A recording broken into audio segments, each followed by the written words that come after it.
എൻ്റെ നമസ്കാരം. കോവിഡ്-19 എന്ന മഹാമാരിക്കെതിരെയുള്ള പോരാട്ടത്തിൽ നിങ്ങളെല്ലാവരും വീടുകളിൽ സുരക്ഷിതരായി കഴിയുന്നുവെന്ന് ഞാൻ കരുതുന്നു. അതിജീവനത്തിന്റെ പാതയിലാണല്ലോ നമ്മളും നമ്മുടെ വിദ്യാഭ്യാസവും. സർക്കാർ തലത്തിലും സ്കൂൾ തലത്തിലും നിങ്ങൾക്ക് കിട്ടിക്കൊണ്ടിരിക്കുന്നതായ ഓൺലൈൻ ക്ലാസ്സുകൾക്ക് എല്ലാവിധ ആശംസകളും നേരുന്നതോടൊപ്പം 9ാം ക്ലാസ്സിലെ സാമൂഹ്യശാസ്ത്ര പാഠഭാഗത്തേക്ക് എവരെയും ഞാൻ സ്വാഗതം ചെയ്യുന്നു. First chapter is medieval world, centres of power. നമ്മുടെ ആദ്യത്തെ ചാപ്റ്റർ എന്ന് പറയുന്നത് മധ്യകാല ലോകം, അധികാര രൂപങ്ങളും. In the periodic division history, there are 3 divisions. There are ancient period, medieval period, and the modern period. കാല വിഭജനത്തെ കുറിച്ച് പറയുമ്പോൾ മിഡിവൽ പീരീഡിന് മുമ്പായിട്ട് പുരാതന യുഗവും മിഡിവൽ പീരീഡിന് ശേഷം ആധുനിക യുഗവും ഉണ്ട്. Ancient period start from the origin of the human beings to the 476 CE, and medieval period starts from 476 CE to 1453 CE, and the modern period starts 1453 onwards. Can you understand what I am saying? ഞാൻ പറയുന്നത് എന്താണെന്ന് മനസ്സിലാകുന്നുണ്ടോ? Medieval പീരീഡിനെ കുറിച്ച് പറയുമ്പോൾ അതിന് മുമ്പായിട്ട് മറ്റ് 2 കാലഘട്ടങ്ങളെ കുറിച്ചും നമുക്ക് മനസ്സിലാക്കേണ്ടതായിട്ടുണ്ട്. ഒന്ന് പുരാതന കാലഘട്ടവും, അതായത് മനുഷ്യന്റെ ഉൽപ്പത്തി മുതൽ ക്രിസ്താബ്ദം 476 വരെയുള്ള കാലഘട്ടമാണ് പുരാതന കാലഘട്ടമെന്ന് വിശ്വസിപ്പിക്കുന്നു. മധ്യകാലഘട്ടം 476 മുതൽ 1453 വരെയുള്ള കാലഘട്ടം. അതിനുശേഷം വരുന്ന കാലഘട്ടമാണ് മോഡേൺ ഏജ് ഓർ നവീന കാലഘട്ടം. കാലഘട്ടത്തെ കുറിച്ച് മനസ്സിലായി എന്ന് ഞാൻ വിചാരിക്കുന്നു. I hope that all of you understood what I had said. എല്ലാവർക്കും മനസ്സിലായി എന്ന് ഞാൻ കരുതുന്നു. ഇനി let us go to the medieval world. What is medieval world? What is called medieval world? The next, what are the specialities of the medieval world? Medieval world is the period between 5th and 15th centuries. Medieval world is the period between 5th and 15th centuries. അതായത് 476 CE എന്ന് പറയുന്ന 5ാം നൂറ്റാണ്ട്, ആ നൂറ്റാണ്ട് മുതൽ 1453 വരെയുള്ള കാലഘട്ടം എന്ന് പറയുന്നത് 15ാം നൂറ്റാണ്ട്. അപ്പൊ 5നും 15നും ഇടയിലുള്ള കാലഘട്ടത്തെയാണ് medieval period എന്ന് പറയുന്നത്. What is called medieval period? Medieval period is the period between 5th and 15th centuries. Can you follow me? Then, what are the specialities of this medieval period? One important point is that it is an era of the growth of the civilizations all over the world. It is the period of the civilizations. So many civilizations developed or originated during this period, or the period between or the 5th and 15th centuries. ലോകത്തിലെ നാനാഭാഗങ്ങളിലും വളരെയധികം സംസ്കാരം ഉയർന്നു വന്ന കാലഘട്ടമാണ് medieval world അല്ലെങ്കിൽ മധ്യകാലഘട്ടം എന്ന് പറയുന്നത്. It is an era of the growth of civilizations all over the world. Of so many civilizations originated and developed during that time. So it is called an era of the world civilizations. Another notable point is that the period of medieval period was not same all over the world. The period of medieval period was not same all over the world. അതായത് ലോകത്തിലെ എല്ലാ ഭാഗങ്ങളിലും medieval കാലഘട്ടം എന്ന് പറയുന്നത് ഒരേ കാലഘട്ടമല്ലായിരുന്നു. The reason is that different authorities were existed in different parts of the world. Different ruling powers were existed in different parts of the world. Even though there existed political unanimity or political structure, the ruling powers were different. So we can say that the period of the medieval world was not same all over the world. അതായത് രാഷ്ട്രീയപരമായ ഐക്യം അല്ലെങ്കിൽ structure or ഘടന ലോകത്തിന്റെ നാനാഭാഗങ്ങളിലും ഒരേപോലെ ആയിരുന്നുവെങ്കിലും അധികാര രൂപങ്ങൾ വ്യത്യസ്തമായി. There were different forms of authorities in Europe, Asia, Africa, America, and so and so. Let us start different countries and the forms of authorities one by one. First one is the Roman Empire. You know that ancient Rome was a vast empire, or a wide empire. അതിവിസ്തൃതമായ ഒരു രാജ്യമായിരുന്നു ancient Roman Empire എന്ന് പറയുന്നത്. Diocletian. Have you heard about Diocletian?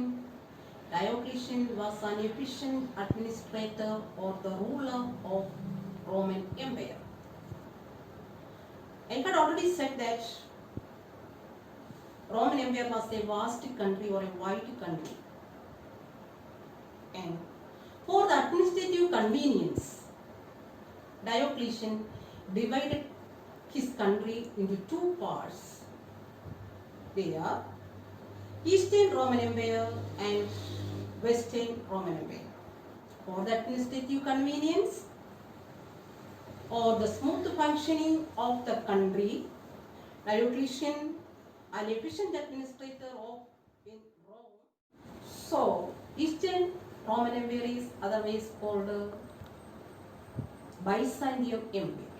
എന്തുകൊണ്ടാണ് പൗരസ്ത്യ റോമ സാമ്രാജ്യത്തെ eastern Roman Empire എന്ന് പറയുമ്പോഴും മലയാളം പൗരസ്ത്യ റോമ സാമ്രാജ്യം, പൗരസ്ത്യ റോമ സാമ്രാജ്യത്തെ എന്തുകൊണ്ടാണ് ബൈസാന്റിയം എംപയർ എന്ന് പറയുന്നത്? അതായത് കോൺസ്റ്റാന്റിനോപ്പിളിന്റെ പഴയ പേരായിരുന്നു ബൈസാന്റിയം. അതുകൊണ്ടാണ് ഈസ്റ്റേൺ റോമൻ എംപയറിനെ, പൗരസ്ത്യ റോമ സാമ്രാജ്യത്തെ ബൈസാന്റിയം എംപയർ എന്ന് പറയുന്നത്. I will take your textbook. A map is given in the textbook page number 10 and read the map. You find out the Constantinople there, and also just below the Constantinople there is Byzantium. In addition to this Constantinople, you identify which were the countries included in the Eastern Roman Empire. When we study about any country, we will study about the rulers. If we take the history of India, there were so many efficient emperors. Ashoka the Great, Akbar the Great, Humayun, Sher Shah, and so and so. Like this, an efficient administrator of ancient or the Eastern Roman Empire was Justinian. Have you heard about Justinian? Have you seen this picture? We can see it. Who was Justinian? Justinian was the notable ruler or an efficient administrator of Eastern Roman Empire. He was very famous for his code of law. He made so many contributions to Roman Empire. First important among them was his code of law. His code of law is known as Corpus Juris Civilis. His code of law is known as Corpus Juris Civilis. The speciality of this Corpus Juris Civilis is that what is called Corpus Juris Civilis? It is a code of law made by Justinian, the emperor of Eastern Roman Empire. പൗരസ്ത്യ റോമ സാമ്രാജ്യത്തിലെ പ്രസിദ്ധനായ ചക്രവർത്തിയായിരുന്ന Justinian ഉണ്ടാക്കിയ നിയമസംഹിതയാണ് Corpus Juris സിവിലിസ്.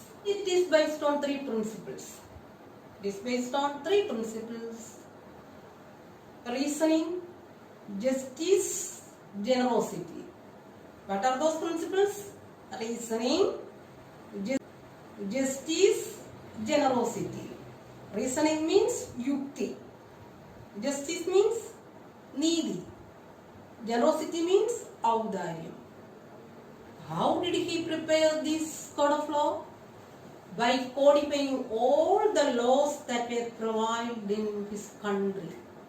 തൻ്റെ രാജ്യത്തുണ്ടായിരുന്ന എല്ലാ നിയമങ്ങളെയും ക്രോഡീകരിച്ചുകൊണ്ട് അദ്ദേഹം ഉണ്ടാക്കിയ നിയമസംഹിതയാണ് കോർപ്പസ് ജൂറിസ് സിവിലിസ് എന്ന പേരിൽ അറിയപ്പെടുന്നത്. It has three parts. It has three parts. They are the Code, the Digest and Institute. Code, Digest and Institute are the three parts of the Justinian Code of Law. Code is a book containing the existing laws of law. Next one, the Digest is the book recording the opinion of the jurist about the law. Code എന്ന് പറയുന്നത് അക്കാലഘട്ടത്തിൽ റോമിൽ നിലനിന്നിരുന്നായ നിയമങ്ങൾ. Digest എന്ന് പറയുന്നത് ഇതിനെക്കുറിച്ച് നിയമജ്ഞർ എഴുതിയ അഭിപ്രായങ്ങൾ രേഖപ്പെടുത്തിയിരിക്കുന്നു. ഇൻസ്റ്റിറ്റ്യൂട്ട് എന്ന് പറയുന്നത് നിയമം പഠനത്തിലുള്ളതായ ബുക്ക്, നിയമം പഠിക്കുന്നതിനുള്ളതായ ബുക്ക്. കോഡ് നിലനിന്നിരുന്ന നിയമങ്ങൾ ഏതൊക്കെയാണെന്ന് രേഖപ്പെടുത്തിയിരിക്കുന്നു. ഡൈജസ്റ്റ് നിയമജ്ഞർക്ക് അതിനെക്കുറിച്ചുള്ള അഭിപ്രായങ്ങൾ രേഖപ്പെടുത്തിയിരിക്കുന്നു. ഇൻസ്റ്റിറ്റ്യൂട്ടില് നിയമം പഠിക്കുന്നതിനെ ലക്ഷ്യമാക്കിക്കൊണ്ടുള്ള കാര്യങ്ങൾ എഴുതിയിരിക്കുന്നു. I hope all of you understood what I had said. ഞാൻ പറഞ്ഞ കാര്യങ്ങളൊക്കെ മനസ്സിലാക്കി എന്ന് ഞാൻ ധരിക്കുന്നു. ഇതുവരെ പഠിച്ചതുമായിട്ട് ബന്ധപ്പെട്ട ചില പഠന പ്രവർത്തനങ്ങൾ നിങ്ങൾക്ക് ഞാൻ തരാം. എല്ലാവരും ടെക്സ്റ്റ് നല്ലതുപോലെ വായിക്കുക. എല്ലാവർക്കും ടെക്സ്റ്റ് കിട്ടിയിട്ടുണ്ട് എന്ന് ഞാൻ കരുതുന്നു. Then find out the points. Then there is a tendency to explain the points.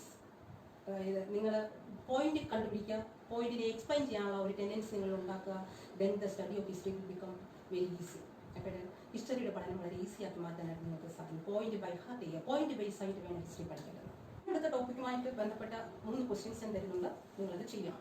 First question is eastern Roman empire is known as Byzantium empire. Why? എന്തുകൊണ്ടാണ് പൗരസ്ത്യ റോമ സാമ്രാജ്യത്തെ ബൈസാന്റിയം സാമ്രാജ്യം എന്ന പേരിൽ അറിയപ്പെടാനുള്ളതായ കാരണം? Second question, who was Justinian? What are the specialities of the Justinian code of law? രണ്ടാമത്തെ question, Justinian ആരായിരുന്നു? ജസ്റ്റീനിയന്റെ നിയമസംഹിതയുടെ സവിശേഷതകൾ എന്തെല്ലാം ആയിരുന്നു? Third question, observe the world map and list out the present European countries that were part of the Eastern Roman Empire. ഇപ്പോഴത്തെ ഏതെല്ലാം European രാജ്യങ്ങൾ പൗരസ്ത്യ റോമ സാമ്രാജ്യത്തെ നിലനിന്നിരുന്നു എന്ന് മാപ്പ് മനസ്സിലാക്കി പട്ടികപ്പെടുത്തുക. ഏവർക്കും ഒരു നല്ല ദിവസം ആശംസിച്ചുകൊണ്ട് ഇന്നത്തെ സെഷൻ ഇവിടെ അവസാനിക്കുന്നു. ബാക്കി ഭാഗം